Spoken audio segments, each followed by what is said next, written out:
Hey everybody, welcome to this week's episode of Federation Nation. I am Anthony, this is Collectors Entertainment Network, and today we're going to discuss the first ever Saturday night's main event from May of 1985. We're going to get into every match and discuss it. But before we do that, guys, I'd love to ask you to please subscribe to the channel if you haven't already. I'd love to have you back.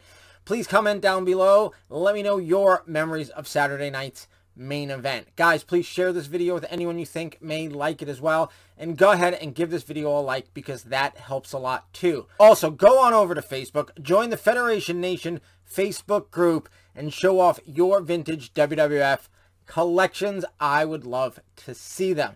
Okay, so May 1985, the first Saturday night's main event. One of the reasons why I wanted to do this show was simply because I've got this awesome banner that I wanted to hang and have on display in the background, and I thought, what better way than let's talk about Saturday night's main event. And we'll start with the first one, and then periodically I will go through, I'll watch an episode, and then I'll come back here, throw the banner up, and we'll talk about it. All right, the first Saturday night's main event aired May 11th, 1985, shortly after WrestleMania, and it was from the Nassau Coliseum on Long Island, New York, where I am from. The Nassau Coliseum is about 20 minutes away from me, so although technically it's not in my hometown, it's only a few towns over, so I consider a lot of Long Island my hometown, and the Nassau Coliseum is definitely part of that. All right, so the show starts off with what I loved about these old Saturday night's main events was the interviews in front of the crowd. But these weren't necessarily interviews. These were like the promos. And it started with Cyndi Lauper and Wendi Richter. And they were talking about how Moolah cheats and what she got to do and what Wendy's got to do and all that stuff. Then it goes to Hogan and Mr. T. And then they're talking about Hogan's match against Cowboy Bob Orton. So then that leads into the intro. And then we kick off the show from there. And the first match of the night is Iron Sheik, Nikolai Volkov, and George the Animal Steele taking on Rotundo, Wyndham, and Ricky Steamboat. Wasn't yet the Dragon, so Ricky Steamboat. And so the heels go out to the ring. Sheik and Volkov are the tag champs at this time. And then while they're out in the ring, you've got Wyndham, Rotundo, Steamboat, and Captain Lou doing that interview right on the ramp, ready to go out with the crowd behind them. I love that. They did that for the first few Saturday night's main events, but then it all went, backstage. But I think that was, super cool. I loved those interviews right there, right before they headed out to the ring. It was a pretty good match. I mean, everyone in that match was, is pretty entertaining. Wyndham and Rotundo are great wrestlers, and they could do a lot of stuff. Sheik, of course, he was a great wrestler. Steamboat's a great wrestler. Volkov, he's all right, but he can get around. And again, it's a 6-man tag, so it's not featuring anyone. And then George the Animal Steele, especially back then, he was much more entertaining. As the years go on, it gets a little sillier and sillier, and I know that's kind of redundant because it was silly back then, but especially when he was like a heel and just turned to face, that was sort of when he was the most entertaining. And that's exactly what happened on this Saturday night's main event. This is when George Steele turns face. He's in the ring and he's starting to get beat up, and he turns to Sheik and Volkov and tries to tag them, and both of them drop to the apron and won't tag in. Then all of a sudden, I think Wyndham rolls him up and gets the pin on George the Animal Steele, leaving. Then the good guys leave, and then Volkov and Sheik come in and start beating up on Steele. But Steele, he doesn't need to be saved. He turns it around and knocks them right out of the ring. And then Captain Lou comes in because Captain Lou has that history with George the Animal Steele, having been his manager for years before when they were both heels.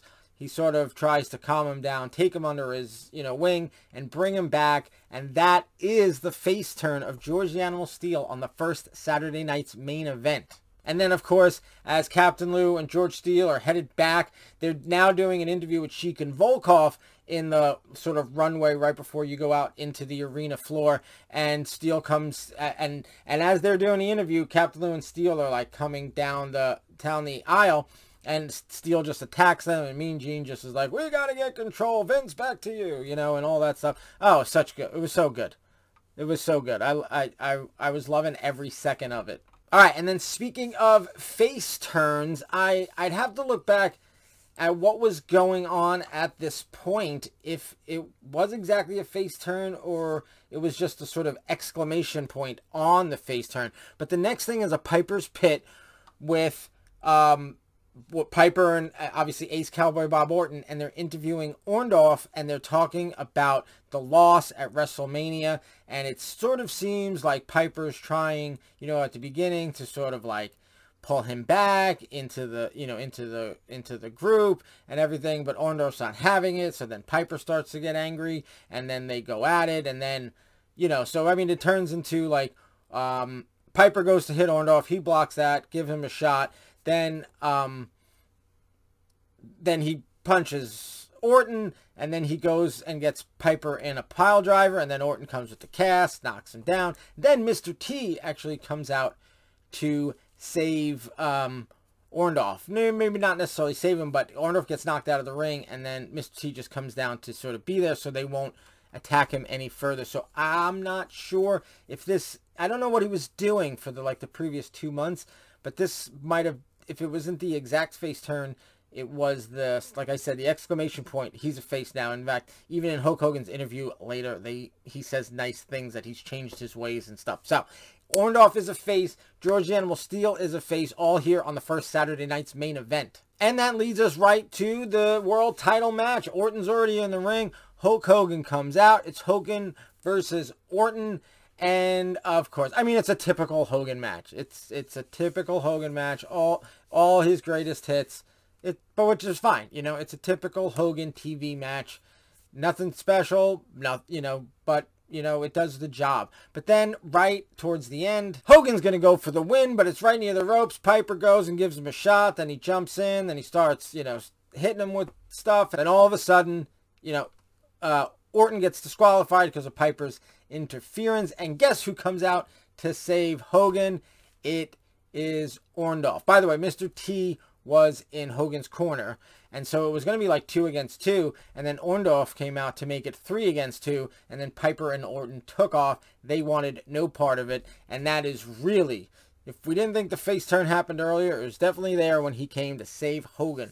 And then we move on to the women's title match. It is champion Wendi Richter defending against the fabulous Moolah. Richter, of course, gets the win. Cyndi Lauper was going to be in Richter's corner, but apparently Moolah went to the higher-ups of the World Wrestling Federation and had it decreed that Cyndi Lauper must be banned from the arena floor. So they keep cutting back to Cyndi, like either at the very end of the aisleway or just right inside the, you know, the curtain, watching it on a monitor. But she's clearly like within the runway to the ring. So as soon as Richter wins it, she heads there to celebrate with her. And then you've got what is very uncommon, and this might be the only time it's ever happened on Saturday night's main event. You basically have a jobber match. You have Pete Doherty versus the Junkyard Dog, and it is completely a jobber match. And I know Pete Doherty, especially at this time, was like a regular jobber, you know, so sometimes the regular jobbers were like a little bit more of a jobber. You know, maybe if you went to like a house show, you'd have 2 jobbers against each other and they'd sometimes get a win or whatever. So Pete Doherty, you know, that may have happened. But for all intents and purposes, he was a jobber, and it was a jobber match on Saturday night's main event. Of course, JYD got the win there, and he had his mom with him because this was Mother's Day weekend. So his mom was there, and then they all go to a Mother's Day party that Cyndi Lauper throws. But I mean, and even the heels are there, like Sheik and Volkov and Blassie are there, and they're all saying, how come you didn't invite my mother, you know, from Iran or from Russia or whatever. And then, and JYD's there with his mom, and Hulk Hogan's there with his mom, and it really is his mom, because she had been in previous things before. I believe it's JYD's real mom. I wouldn't think that they, you know, they faked it. So they probably really had some of their moms up for Mother's Day. So that was it. And then, of course, there's a big cake, and Moolah comes in. How come I wasn't invited? And she starts going after Cyndi Lauper, and Cyndi Lauper's mom, who's there, telling her that Moolah is a better mother than Cyndi Lauper's mom is, and blah, blah, blah. And then there's this big cake, and then all of a sudden, somehow Moolah gets, like, pushed into the cake, but Mean Gene's there, and he gets cake all over him, and then it's just a mess. Cake everywhere, basically on Moolah and Mean Gene.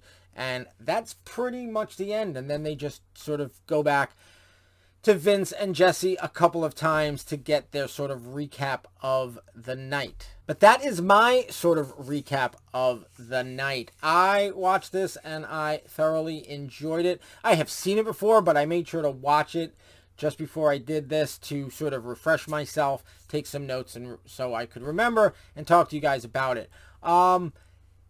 It was the start of something really important in my life, and I'm sure all you guys who were, you know, kids at that age. Now, I did not see Saturday Night's Main Event from the beginning. May of 1985, I don't think I was quite into wrestling. I don't have, like, a definitive moment that I, like, remember seeing wrestling for the first time. It may have happened, but I don't remember it. All I know is I was a fan before WrestleMania 2 came, because I remember looking forward to WrestleMania 2. I remember watching, like, I didn't get the pay-per-view, but you could usually get the scrambled channel so you could hear the pay-per-view. So I watched, and I don't want to say I watched the whole event, but I watched and listened to a lot of WrestleMania 2. I remember taping an episode of All-Star Wrestling before WrestleMania 2. I remember renting WrestleMania 2 on, you know, Coliseum Video as soon as it was available. So I definitely was a fan before WrestleMania 2. And this coincides perfectly with the person who I knew was a huge fan, who I believe got me into wrestling, he was in my third grade class, and that was third grade. 85 into 86 was third grade. And so it was somewhere in there. So it was somewhere from like September of 85, somewhere to the beginning of 86 was when I started. So sort of a long story to tell you that I wasn't quite a fan yet in May of 85. Not that I remember, because I'm pretty sure I became a fan in third grade. And so it was either late 85 when I started getting introduced to it, or early 86. But I know, this is what I know, that I was definitely a fan by WrestleMania 2. And in fact, my introduction to Saturday Night's Main Event was, I don't know if I even knew what it was until October of 86. Because that same person, now we were in fourth grade, but that same person I saw on, you know, walking into school, and he was telling me about the October 86 Saturday Night's Main Event, and he was talking about how Piper, you know, like, ordered Pedro Morales out of the ring, and then he hit Sheik with the crutch. And I just remember hearing this and being amazed, and then finding out that, you know, and I think in my head I thought, like, what, you know, what is that one-off thing? Like, I knew it from Saturday mornings, but what was Saturday Night's Main Event? And then I found out there was going to be one in November, and November 1986 is the first one that I watched live, and I recorded it, and I still got that tape. So that is my history with Saturday Night's Main Event. Just so you guys let me know, what was the first Saturday Night's Main Event that you remember seeing? I remember hearing about the October 86 one, but I remember seeing the November 86 one. In fact, I've told the story. I was at my aunt's and uncle's, like, a few blocks away. They're having a party because it was the weekend after Thanksgiving. So they're having, like, a get-together party, and we were there, and it was, like, it was coming, and I wanted to go home before, but my parents didn't. So, like, we were there when it started. And then I said, well, now we got to wait till the commercial, because they really only lived like 7 short blocks away. So then once the commercial came, you know, I was like, all right, now we can go. And when I got home, my brother was recording the Saturday Night's Main Event because he thought I was missing it. And he's like, oh, well, I could stop recording now. And I was like, no, because I just want to keep it. I want it. And then that Saturday Night's Main Event, November 86, Saturday Night's Main Event, watched over and over and over and over again. That was Hogan versus Hernandez, Macho Man versus Jake the Snake. Such such good memories of that one. So that is my first Saturday night's main event. What is your first Saturday night's main event? I really want to know. All right, guys, so leave those comments down below, but I guess that's going to do it for this week. Again, guys, please subscribe. Please comment, like I said. Please let me know your first Saturday night's main event. Please share this with anyone you think may like it as well, and give the video a like. That helps a lot too. And I definitely want to see you guys over in the Federation Nation Facebook group showing off your vintage WWF collections. All right, that's it for this episode of Federation Nation. So until next time, guys, have a good one.